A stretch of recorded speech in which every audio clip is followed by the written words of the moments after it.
வணக்கம். உழவுக்கு கை கொடுப்போம். தமிழ் பேசும் அனைத்து நல்லுள்ளங்களையும் நம்ம பண்ணைக்காரன் குடும்பத்திற்கு அன்போடு வரவேற்கிறேன். நான் உங்கள் நிதிஷ். வழக்கமா பாத்தீங்க அப்படின்னா நம்ம சேனல்ல இந்த கால்நடை வளர்ப்பு, அப்புறம் பாத்தீங்கன்னா இயற்கை வேளாண்மை, இதை பத்தி நம்ம பார்த்துட்டு இருப்போங்க. இன்னைக்கு நம்ம எங்க வந்திருக்கோம் அப்படின்னு கேட்டீங்கன்னா, கோயம்புத்தூர் சிட்டிக்கு நடுவுல ஒருத்தர் அருமையா ஒரு மாட்டு பண்ணை நடத்திட்டு இருக்காரு. அதை பாக்குறதுக்காக தாங்க வந்திருக்கோம். ஆச்சரியமா இருக்குது இல்லைங்களா? ஒரு சிட்டிக்கு நடுவுல ஒரு குடும்பமே ஒரு மாட்டு பண்ணையை தொழிலா எடுத்து அதை அவங்களோட வாழ்க்கை தரத்தை உயர்த்தறதுக்காக பண்ணிட்டு இருக்காங்க. அதுவும் ரொம்ப சிறப்பா பண்ணிட்டு இருக்காங்க அப்படிங்கிறதாங்க விஷயம்.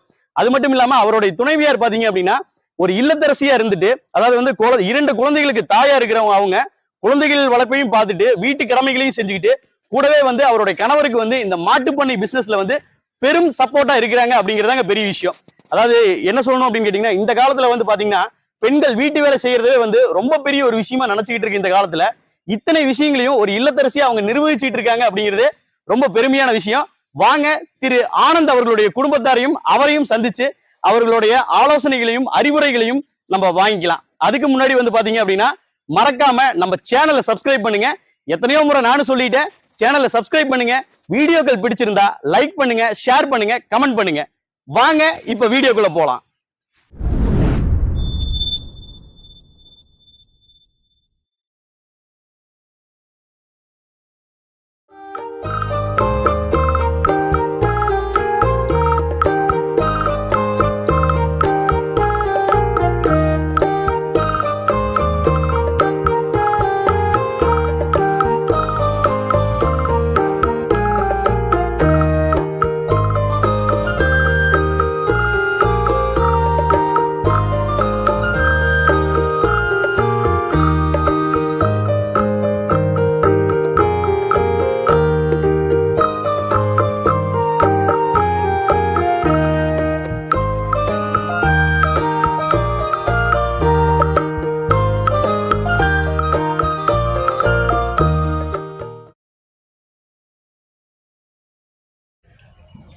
பிரதர் வணக்கம். வணக்கங்க. எப்படி இருக்கீங்க? நல்லா இருக்கேங்க பிரதர். முதல்ல உங்களுடைய பேரும் அக்காவுடைய பேரு, நம்மளோட பண்ணை எங்க அமைஞ்சிருக்கு அப்படிங்கறத பத்தி கொஞ்சம் தெளிவா சொல்லுங்க.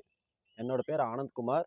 என் மனைவி பேர் தங்கமணி. சரிங்க. எங்களோட பண்ணை கோயம்புத்தூர்ல சின்னியம்பாளையம் ஒரு கிராமத்துல எங்களோட பண்ணை அமைஞ்சிருக்குது. ஓகே. சின்னியம்பாளையங்கிறது கிராமங்களா? சின்னியம்பாளையம் சிட்டிங் பிரதர், என்ன இப்படி சொல்லிட்டீங்க?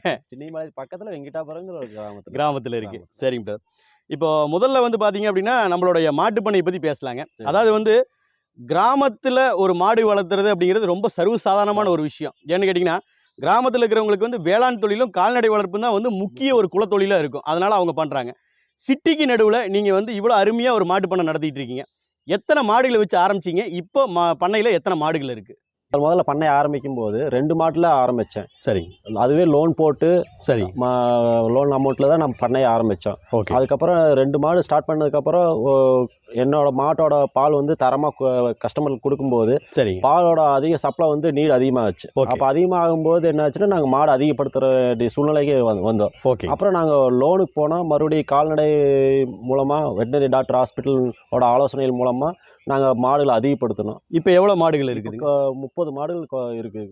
இப்போ இந்த 2 மாடுகள்ல ஆரம்பிச்ச இந்த பயணம் 30 மாடுகள்ல இப்போ நடந்துகிட்டு இருக்கு சக்சஸ்ஃபுல்லா. இடைப்பட்ட காலம் அப்படிங்கிறது எவ்வளவு நாளுங்க? இடைப்பட்ட காலங்கிறது 6 வருஷம் நாங்கள் ரன் பண்ணி. 6 வருஷத்துல 2 மாடுகள் 30 மாடுகள், அதாவது 2 மாடுகளா இருந்தது இன்னைக்கு ஒரு மாட்டு பண்ணையா உருவாயிருக்கு இல்லைங்களா? சரிங்க பிரதர். இப்போ நீங்க இந்த தொழில நீங்க மட்டுமே ஈடுபடாம உங்க குடும்பத்தாரோட சப்போர்ட்ல நீங்க பண்றதா சொல்லியிருந்தீங்க. அப்போ இதுல அக்கா அவங்களுடைய பங்கு என்னவா இருக்குங்க? இதுல ஒருத்தரோட உழைப்பு போட்டா மட்டும் இவ்வளவு மாடுகளை பார்த்துக்க முடியாது, பராமரிக்கவும் முடியாது. சரிங்க. அதனால என்னோட டோட்டல் ஃபேமிலி சேர்ந்து தான் நாங்க ரன் பண்ணிட்டு இருக்கிறோம். ஓகே அக்கா, இப்ப நீங்க சொல்லுங்க, இந்த மாட்டு பண்ணையில உங்களோட பங்களிப்பு என்ன? மாட்டு வேலையும் வரும்போதுங்க வீட்டுல இருக்கிறவங்க எல்லாரும் செஞ்சா மட்டும்தான் இது சக்சஸ்ஃபுல்லா ரன் பண்ண முடியுங்க. ஒருத்தர் மட்டும் செஞ்சா அது சக்சஸ்ஃபுல்லா ஆகாதுங்க. இவர் ஒரு வேலைக்கு செய்யறாருன்னா நம்ம அடுத்த வேலையை செய்யறதுக்கு ரெடியா இருக்கணுங்க. இவர் 4 மாடு கறக்குறாருன்னா நம்ம 4 மாடு கறக்குற அளவுக்கு நம்ம அதுல பழகிக்கணும். இவருனால அந்த நேரத்துல முடியலன்னா நம்ம அடுத்த நேரம் சாணி வலிக்கிறதுக்கு ரெடியா இருக்கணும், மேய வெட்டுறதுக்கு ரெடியா இருக்கணும். இது யோசிக்க கூடாதுங்க. வீட்டு வேலையும் பார்த்துக்கிட்டு இந்த வேலையும் பார்த்து நம்ம ஏன் அப்படின்னா இதை விடக்கூடாது. இதை நம்மளுக்கு குலத்தொழில், இது சக்சஸ்ஃபுல்லா ரன் பண்ணுங்கிற ஒரே காரணத்துக்காண்டி 2 பேர் சேர்ந்து ஹார்ட் ஒர்க் பண்ணி இந்த அளவுக்கு வந்திருக்கோம். சூப்பரா சொன்னீங்க. ஆனா என்னன்னா, உங்க 2 பேரையும் பார்க்கும்போது எனக்கு கண்டிப்பா நீங்க வேளாண் துறை சேர்ந்தவங்களா இல்ல, நீங்க ஏதோ வேற துறையில இருந்து இதுல வந்ததா இருக்குது. உண்மைதானே இல்லைங்களா? சரி, உங்களோட துறை என்ன, நீங்க என்ன படிச்சிருக்கீங்க, என்னவா இருந்தீங்க, எப்படி இதுக்குள்ள வந்தீங்க, அதே மாதிரி அக்கா எப்படி வந்தாங்க, இதை பத்தி கொஞ்சம் விரிவா சொல்லுங்க. நான் படிச்சது வந்து பிடெக் இன்ஃபர்மேஷன் டெக்னாலஜி. சரிங்க. மொத்தமட்டியில் ஒரு தனியார் காலேஜில் படித்தோம். சரிங்க. அதுக்கு படித்து முடிச்சு ஒரு வருஷம் நான் வேலைக்கு போயிட்டு இருந்தேன் பெங்களூர்ல. அதாவது ஐடி ஃபீல்டில் இருந்திருக்கீங்க. ஒரு வருஷம் வேலை செஞ்சேன். சரிங்க. அது முடிச்சுட்டு அதில் எனக்கு ஒரு மன திருப்தி இல்லை. சம்பாதிக்கிறோம், மிஷின் மாதிரி லைஃப் போயிட்டே இருக்குது. சரிங்க. அதனால வந்துட்டு நான் ஒரு வருஷம் வேலை செஞ்சுட்டு நான் ரிட்டர்ன் வந்தாச்சு. சரிங்க. கோயம்புத்தூர் வந்ததுக்கப்புறம் என் மனைவியோட ஆலோசனைகளில் 2 பேரும் டிஸ்கஸ் பண்ணிட்டு சரிங்க, நாங்கள் மாடே வாங்கலான்னு முடிவு பண்ணி நாங்கள் 2 பேரும் சேர்ந்து செய்யலான்னு முடிவு பண்ணி நாங்கள் பண்ணிட்டு இருக்கிறோம். சரிங்க பிரதர். நீங்க என்ன படிச்சிருக்கீங்க, நீங்க எந்த துறையில இருந்தீங்க? நான் டிப்ளமோ டெக்ஸ்டைல் டெக்னாலஜி முடிச்சோடனே எனக்கு மேரேஜ் ஆயிடுச்சுங்க. சரி. 21ங்கும் போதே மேரேஜ் ஆயிடுச்சுங்க. சரிங்க. மேரேஜ் ஆகி வந்து பாத்தீங்கன்னா இவங்க பெங்களூர்ல ஒர்க் பண்ற மாதிரி சிச்சுவேஷனுங்க. ஓகே. பார்த்தா டிஸ்டன்ஸுங்க, டிராவலிங், ஃபுட் இது எல்லாமே வந்து மாறுபடுதுங்க. ஓகே. அப்ப வந்து நம்மளுக்கு சொந்தமா வந்து கொஞ்சம் தோட்டம் இருக்க முடியும். நம்ம அதுல இருந்து நம்ம வந்து ஒரு சுய தொழில என்ன பண்ணலாம், அதாவது நம்மளுக்கு அந்த தொழில் தெரிஞ்சிருக்கணும் ஃபர்ஸ்ட்டுங்க. பாத்தீங்கன்னா இவங்க இவரு சின்ன வயசா இருக்கும் போது இருந்தே இவங்க வீட்டுல இருந்து ஒரு மாடு வீட்டு கலவை வச்சு வளர்த்திருக்காங்க. சோ மாட்டை பத்தி இவர் கண்டிப்பா தெரியுங்க. அதை நாம வந்து செலக்ட் பண்ணி நம்ம போகும்போது நம்மளுக்கு பெரிய அளவுல லாஸ் வராது, தெரிஞ்ச ஒரு தொழில செய்யும் போது. அப்ப வந்து எனக்கு மாடுனாலே என்னன்னு தெரியாதுங்க. நான் மாடே பெருசா போய் பார்த்தது இல்லைங்க. வந்து பார்த்து கத்துக்கிட்டுங்க, பால் கறக்க கத்துக்கிட்டு எல்லாம் தெரிஞ்சுக்கிட்டேன். ஏன் அப்படின்னா ஒரு சொந்த தொழில் செய்யும் போது 2 பேரோட இன்வால்மெண்ட் இருக்கணும், 2 பேரோட ஒர்க் இருக்கணுங்க. 2 பேர் சேர்ந்து கத்துக்கிட்டு போராடி ஸ்ட்ரகிள்ஸை தாண்டி கட்டாயமாங்க. அதாவது வந்து எந்த ஒரு தொழில் எடுத்துக்கிட்டாலும், இது குலத்தொழிலா இருக்கலாம், இல்ல நம்ம புதுசா செலக்ட் பண்ற தொழிலா இருக்கலாம், எந்த தொழில் எடுத்துக்கிட்டாலும் அதுல வந்து இந்த இடர்பாடுகள், ஸ்ட்ரகிள்ஸ் அப்படிங்கிறது, அந்த ஹடில்ஸ் அப்படிங்கிறது வந்து இருந்துகிட்டே தான் இருக்கும். ஸோ என்னென்ன விதமான பிரச்சனைகளை வந்து இந்த மாட்டு பண்ணையில் நீங்க சந்திச்சிருக்கீங்க ஆரம்ப காலத்துல இருந்து இப்போ வரைக்கும்? மாடு வந்துட்டு இப்போ ஸ்டார்டிங்ல இருந்து இப்போ வரைக்குங்க மாட்டுக்குன்னு நிறைய பிரச்சனைகள் வருங்க. அது எப்படின்னா தண்ணி குடிக்காது ஃபர்ஸ்ட். சரி. அந்த தண்ணி குடிக்காத போதே நம்ம தெரிஞ்சுக்கலாம். 10 மாடு இருக்குதுன்னா 10 மாட்டுல ஒரு மாடு தண்ணி குடிக்கலைன்னா சரி, அப்பவே தெரிஞ்சு அதுக்கு ஏதோ ஒரு குறை இருக்குன்னு.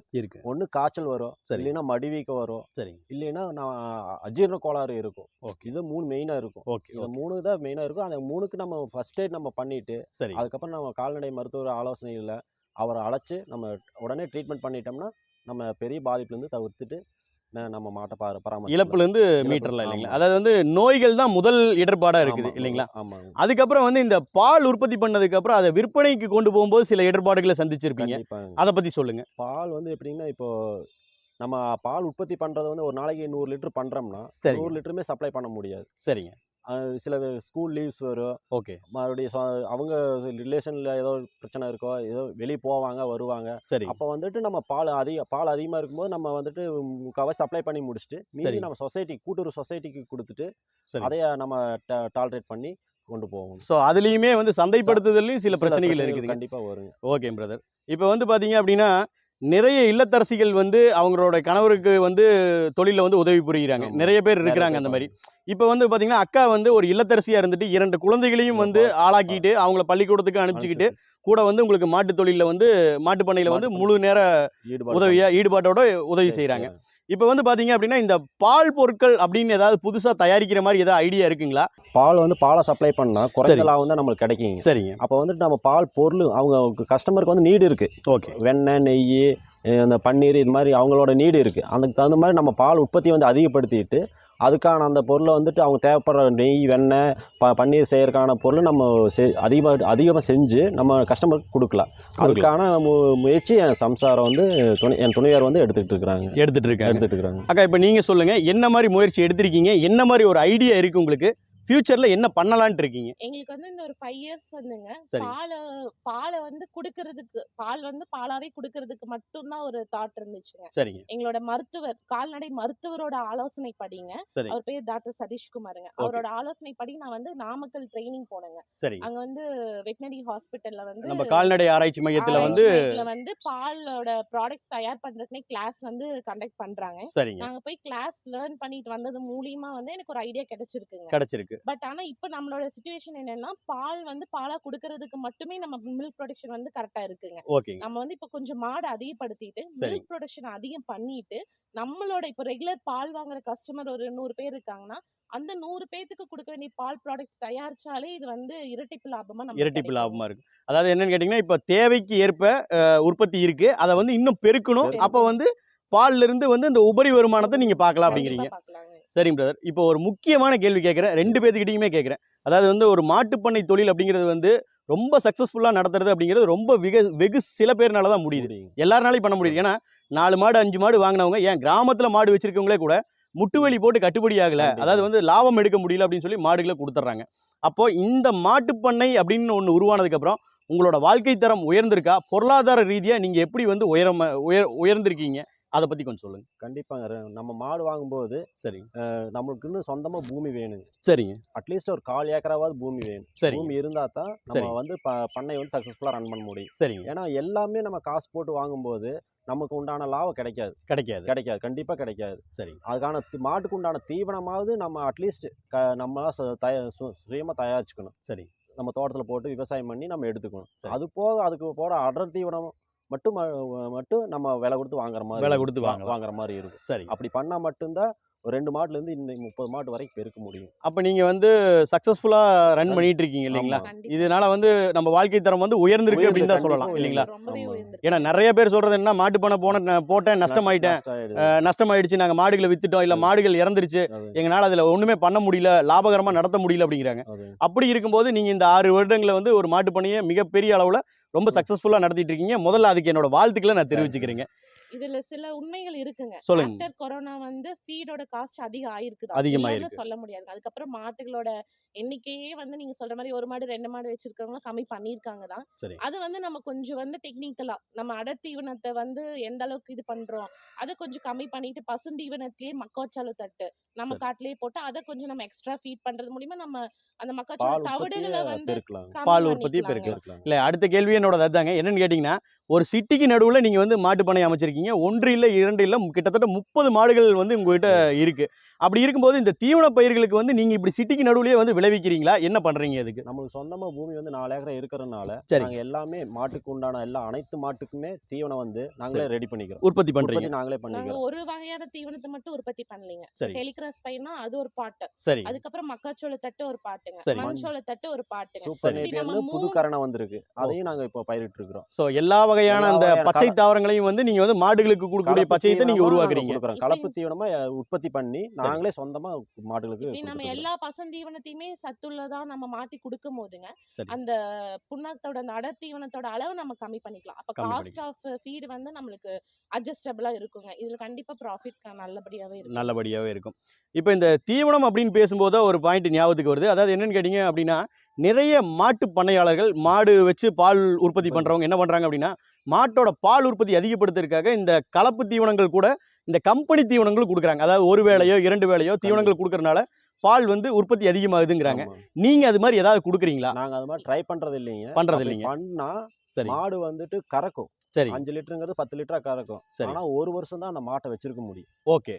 அந்த மாடு வந்து அதோட முழு சக்தியும் அந்த 1 வருஷத்துல இழந்துரும். அதாவது இந்த மாட்டோட ஆயுள் காலம் வந்து குறைவாயிரும்ங்கறீங்க. ஆமா, கண்டிப்பா குறையும். அதுல நிறைய கலப்பு தீவனம் அந்த வந்து கலப்படம் பண்றனால சரி மாடு வந்து அந்த 1 வருஷம் பால் உற்பத்தி வந்து அதிகமா இருக்கும். சரி. அதுக்கு அடுத்த வருஷம் மாடு வந்து வீணா போயிடும். சரி. அதனால நாங்க அதை தேர்ந்தெடுக்கிறது இல்ல. கண்டிப்பா. ஓகே, அருமையா சொன்னீங்க பிரதர். இப்போ 30 மாடுகள் சொன்னீங்க. இதுல வந்து எத்தனை ஹெச்எஃப் மாடுகள், எத்தனை ஜெர்சி மாடுகள், எத்தனை நாட்டு மாடுகள் இருக்குங்க?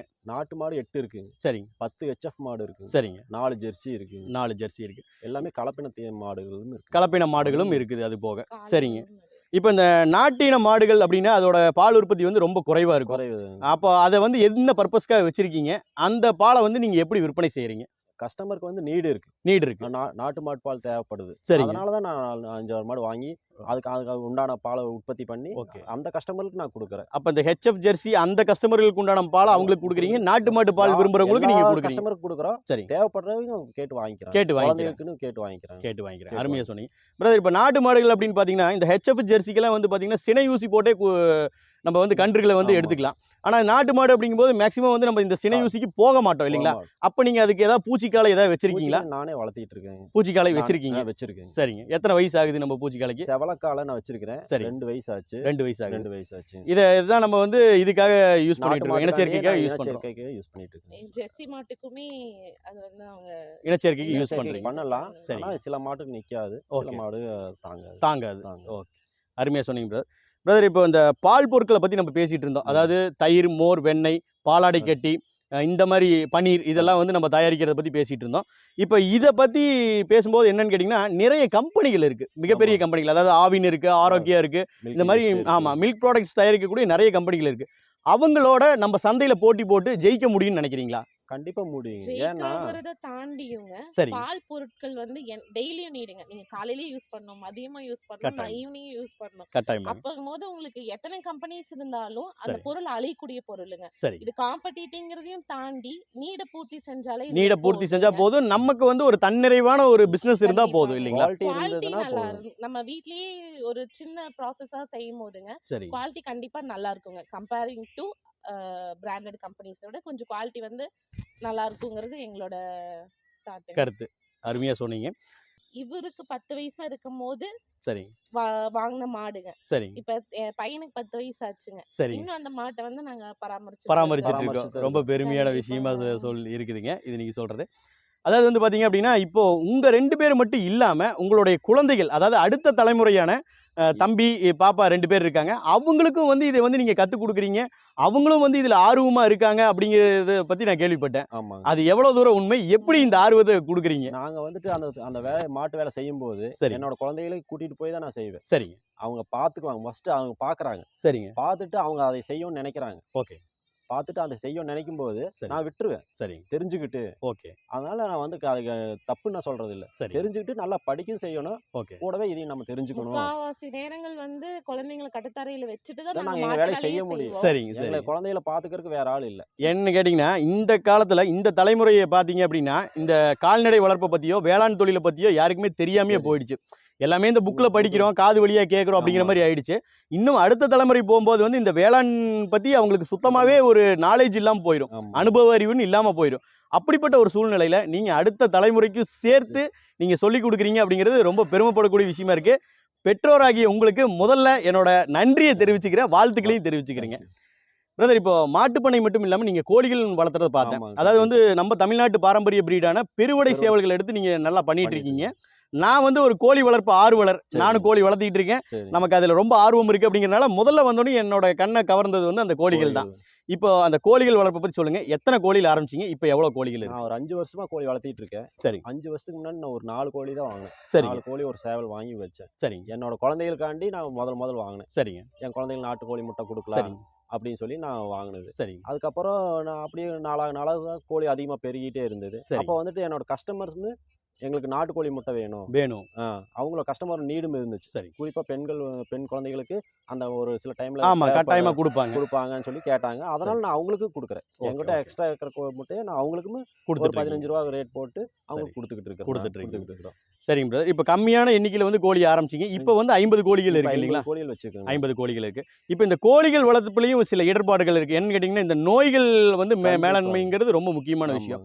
என்ன விதமான நோய்கள் எல்லாம் சந்திக்கிறீங்க? அதுக்கு என்ன விதமான தீர்வுகள் எடுக்கிறீங்க? கோழிகள் பார்த்தீங்கன்னா முக்கியமா வந்துட்டு சளி பிடிக்கும். சரிங்க. அப்புறம் பார்த்தீங்கன்னா ஒரு கோழிக்கு நோய் பட்டுச்சுன்னா சரி. அது எல்லாத்துக்கும் பரவ பார்க்கும். ஓகே. அப்போ வந்து டோட்டல் பண்ணையே செட் ஆயிடுச்சு, பூராமே காலி ஆயிரும். சரி. அதனால நம்ம வந்து ஒரு கோழி வந்து வீக்கா இருக்கும்போது நம்ம அதுக்கு அதை தனிமைப்படுத்தி தடுப்பு மருந்து போட்டு அதை தனிமைப்படுத்திடணும். சரி. அது கோழி ரெடி ஆனதுக்கு அப்புறம் தான் நம்ம பண்ணைக்குள்ளேயே செட் பண்ணி விடணும். பண்ணைக்குள்ளேயே எல்லா கோழியுமே முடிச்சிரும். பண்ணையே வந்து வீழ்ச்சி அடையிறதுக்கு ஒரு காரணமா இருக்கும். கண்டிப்பாங்க. இப்போ மருத்துவரோட ஆலோசனையின் பேர்ல தான் வந்து நீங்க தடுப்பு மருந்துகள் கொடுக்குறீங்களா? எப்படிங்க?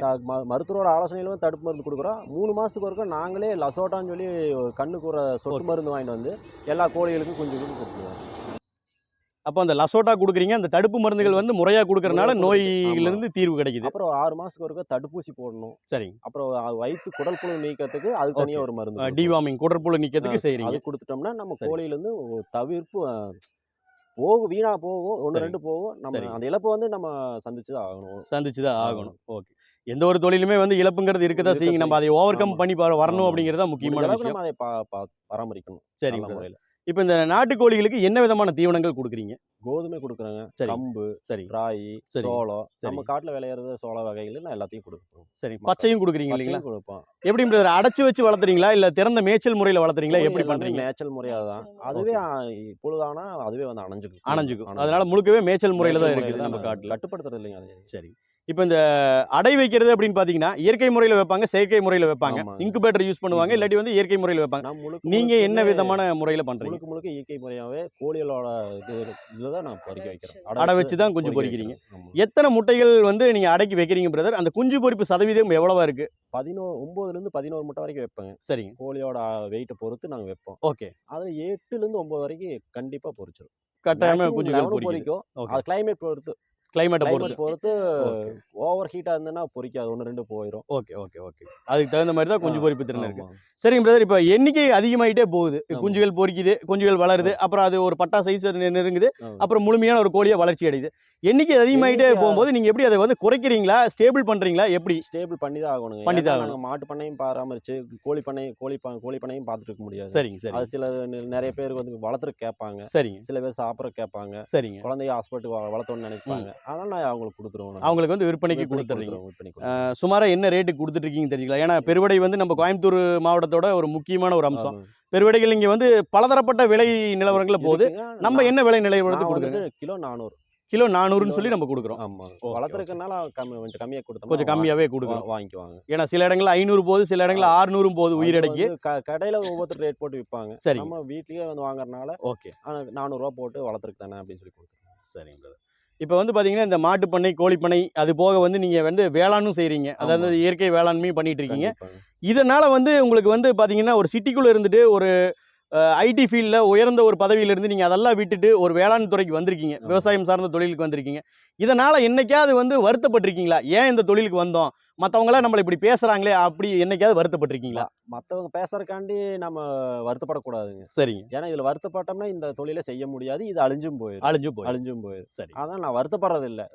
பேசிட்டு போகிறாங்க, நம்ம கண் எதிராக பேசுவாங்க, பின்னாடி பேசுவாங்க. கட்டாயமா. அதனால நான் அதை பற்றி கவனிக்கிறது இல்லை. சரி. நம்மளுக்கு என்ன பிடிச்சிருக்குதோ உங்களோட இலக்கை நோக்கி நீங்கள் போயிட்டு இருக்கீங்க. வந்து இவருக்கு ஒரு சாட்டிஸ்ஃபேக்ஷன் இருக்குங்க. சரிங்க. இதுல செய்யும் போது இவருக்கு கண்டிப்பாவே ஒரு மனநிறைவு இருக்குங்க.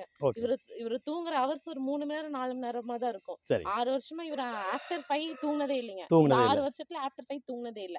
அப்படி இருக்கும்போது இவரு சாட்டிஸ்ஃபேக்ஷனா இருக்கிறாருன்னா அப்ப அதுவே பெரிய விஷயம் தானேங்க. அப்போ ஒரு 8 ஹவர்ஸ் போய் அங்க கஷ்டப்பட்டு அடுத்தவங்க இடத்துல உட்கார்ந்துட்டு வரைக்கும் இது ரொம்ப ரொம்ப சாட்டிஸ்ஃபேக்ஷனான விஷயம். கட்டாயமாங்க. அதாவது மாட்டுப்பண்ணை அப்படின்னா நீங்க காலையில ரொம்ப நேரத்துல எந்திரிக்க வேண்டியிருக்கும். நீங்க இப்ப சொன்ன மாதிரி சூரிய உதயத்துக்கு முன்னாடியே எந்திரிக்கணும். ஒரு நாளைக்கு எத்தனை மணி நேரம் உங்களுக்கு வேலைகள் இருக்குங்க பண்ணைக்குள்ள? நம்ம சரியா செஞ்சோம்னா 2 பேர் நாங்க எங்களோட துணையாளரோட சேர்ந்து செஞ்சோம்னா காலையில 3 மணி நேரம் 4 மணி நேரம். சரி. சாயங்காலம் 4 மணி நேரம். 3 மணி நேரம் 4 மணி நேரம். இடைப்பட்ட நேரங்கள் நமக்கு கொஞ்சம் ரெஸ்ட் கிடைக்கும். நேரத்துல நம்ம பராமரிச்சுக்கலாம். ஒரு ரவுண்ட் போய் உள்ள போய் பார்க்கலாம். பண்ணீங்க என்ன இதுன்னு பார்த்துக்கலாம். சரிங்க பிரதர். இப்போ இந்த மாடுகள் வளர்ப்பு அப்படின்னு எடுத்துக்கிட்டோம்னா புதுசா ஒருத்தங்க வந்து மாடுகள் வளர்ப்புக்கு வராங்க. பண்ணை முறையில் வைக்கிறாங்களோ இல்லை வந்து ஒரு மாட்டுல ஆரம்பிக்கிறாங்களோ, மொத்தத்தில் வந்து புதிதா ஒருத்தர் வந்து மாட்டு பண்ணை ஆரம்பிக்கணும், மாடு வளர்த்தணும் அப்படின்னா அவங்களுக்கு நீங்க என்ன விதமான அறிவுரை சொல்லுவீங்க? அதாவது கற்றுக்கிட்டு வந்தாலும் சரி, இல்லை புதுசாக பண்ணுறதுனாலும் சரி, ஃபஸ்ட்டு வந்துட்டு 2 மாடு வாங்கி நம்ம பண்ணை ஆரம்பிக்கணும்னு முடிவு பண்ணிட்டா சரிங்க. அதுக்கு உண்டான மாட்டுக்கு உண்டான தீவனம் வந்து முதல்ல வந்து நம்ம ரெடி பண்ணிக்கணும். தீவன பயிர் ரெடி பண்ணணும். எல்லாமே விலை கொடுத்து வாங்கும்போது சரி நம்ம சக்ஸஸ்ஃபுல்லாக ரன் பண்ணவே முடியாது. சரிங்க. எல்லாமே காசு கொடுத்து வாங்கும்போது மாட்டில் உடனுக்குடன் லாபம் கிடைக்காது. நம்ம 1 மாதம் பால் கொண்டு போய் கொடுத்தாதான் 1 மாதம் கழிச்சு தான் அவங்க அமௌண்ட் தருவாங்க. கட்டாயம். அப்போ நம்ம அந்த 1 மாதத்துக்கு நம்மளுக்கு உண்டான ஸ்டெபிலிட்டி நம்ம கிட்ட வேணும். ஓகே. அதனால வந்துட்டு நம்ம பசுந்தீவனமாவது நம்ம ஒரு 1/4 ஏக்கரா ஒரு இடத்த குத்தகைக்காவது பிடிச்சி நம்ம பசுந்தீவனத்தை நம்ம மாட்டுக்கு உண்டான தீவனத்தை ரெடி பண்ணி வச்சுக்கணும். தயார் பண்ணிட்டு தான் மாடுகளே வாங்கணும், ஸ்டார்ட் பண்ணணும். எத்தனை மாடுகள்ல இருந்து ஆரம்பிக்கலாங்க புதிதாக மாடு வளர்த்துறவங்க? அனுபவம் இருந்தாலும் இல்லைனாலும் ஒரு 2 மாடு ஓகே. 2 மாடு வச்சு நம்ம பண்ணணும்னா போதுமான. ஏன்னா அதில் 2 மாடுலேருந்து அனுபவம் வர நம்ம ஒவ்வொரு மாடாக அடிஷ்னலாக சேர்த்திக்கலாம். சரிங்க பிரதர், ரொம்ப அருமையாக சொன்னீங்க. அதாவது வந்து இந்த மாடுகள் வளர்ப்பை நீங்கள் எப்படி வந்து சக்ஸஸ்ஃபுல்லாக ரன் பண்ணிட்டு இருக்கீங்க, எங்கேருந்து உங்களோட ஆரம்பம், எங்கே ஆரம்பிச்சிங்க, இப்போ எப்படி போயிட்டுருக்கு அப்படிங்கிறத பற்றி சொன்னீங்க. எதிர்கால கனவுகளை பற்றியும் நம்ம பேசணும் இல்லைங்களா? அதாவது வந்து நான் சொல்ல வேண்டிய ஒரே ஒரு விஷயம் என்ன அப்படின்னு கேட்டிங்கன்னா, தம்பதியராக இணைந்து இந்த மாதிரி ஒரு வேளாண் சார்ந்த ஒரு கால்நடை வளர்ப்பை எடுத்து ரொம்ப சிறப்பாக பண்ணிட்டு இருக்கீங்க. அதுவும் கிராமப்புறத்தில் செய்யாமல் ஒரு நகரத்துக்கு நடுவில், கோயம்புத்தூர் அப்படிங்கிறது எவ்வளோ பெரிய ஒரு சிட்டி அப்படிங்கிறது எல்லாத்துக்கும் தெரியும். இங்கே வந்து நீங்கள் சிறப்பாக பண்ணிட்டு இருக்கீங்க. 30 மாடுகள் வரைக்கும் வச்சு ரொம்ப அருமையாக பண்ணிட்டு இருக்கீங்க அப்படிங்கிறது ரொம்ப பெருமைப்படக்கூடிய விஷயங்க. உங்களுடைய பண்ணையும் உங்களோட கனவுகளும் மென்மேலும் வளர என்னோட பண்ணைக்காரன் சார்பாக வாழ்த்துக்களை தெரிவிச்சுக்கிறேங்க. ரொம்ப நன்றி பிரதர். இவ்வளவு நேரம் பாத்தீங்க அப்படின்னா திரு ஆனந்த் அவர்களுடைய அவர் மாட்டுப்பண்ணையை வந்து நம்ம ரொம்ப சிறப்பா வந்து அவர் நமக்கு சுத்தி காமிச்சாரு. என்னென்ன பண்ணிட்டு இருக்காரு, இந்த மாட்டுப்பண்ணை தொழிலை வந்து எப்படி வந்து நம்ம வாழ்க்கை தரத்தை உயர்த்தறதுக்கு என்னென்ன பண்ணலாம் அப்படிங்கிற எல்லா விஷயங்களையும் வந்து அவர் ஷேர் பண்ணிக்கிட்டாருங்க. இந்த எல்லா விஷயம் வந்து உங்களுக்கு வந்து பாத்தீங்க அப்படின்னா ரொம்ப உபயோகமா இருக்கும் அப்படின்னு நான் நம்புறேன். அது மட்டும் இல்லாம பாத்தீங்க அப்படின்னா இந்த காலத்துல இந்த நாட்டு மாட்டு இனங்கள் வந்து ரொம்பவுமே அழிஞ்சிட்டு வந்துட்டு இருக்குங்க. எல்லாருமே வந்து பாத்தீங்கன்னா இந்த காலேஜ் மாடு, ஹெச்எஃப், ஜெர்சி இப்படி போறதுனால நாட்டு மாடுகளை எடுத்து பாக்குறதுக்கு ஆட்களே இல்லாம இருக்கு. அதாவது இந்த ஜல்லிக்கட்டு போராட்டம் நடந்தது இல்லைங்களா, அந்த சமயத்துல எல்லாருமே நாட்டு மாடுகள் பக்கம் திரும்பினாலும் மறுபடியும் பாத்தீங்கன்னா நாட்டு மாடுகள் வந்து அழிவு நிலைக்கு போயிட்டு இருக்கு, ஒரு விளிம்பு நிலையில தான் இருக்குங்க. சோ நீங்க வந்து ஒரு மாடு வளர்ப்பாளராவோ இல்ல மாட்டு வளர்ப்பில் ஆர்வமுடையவராவோ இருந்தது அப்படின்னா நீங்க வந்து இந்த ஹெச்எஃப் காலேஜ் மாடுகளோட சேர்த்து இந்த நாட்டு இன மாடுகளை வளர்த்துங்க, அதுகளுக்கும் வந்து உயிர் கொடுங்க. சரிங்களா? இது மாதிரி சுவாரஸ்யமான பல தகவல்களுடன் அடுத்த வீடியோவில் உங்களை சந்திக்கிறேன். அதுவரை நன்றி. உங்களுக்கு இந்த வீடியோ பிடிச்சிருந்தா லைக் பண்ணுங்க, ஷேர் பண்ணுங்க, கமெண்ட் பண்ணுங்க. மறக்காம சப்ஸ்கிரைப் பண்ணிடுங்க. பக்கத்துல இருக்கிற பெல் பட்டனை கிளிக் பண்ணிடுங்க.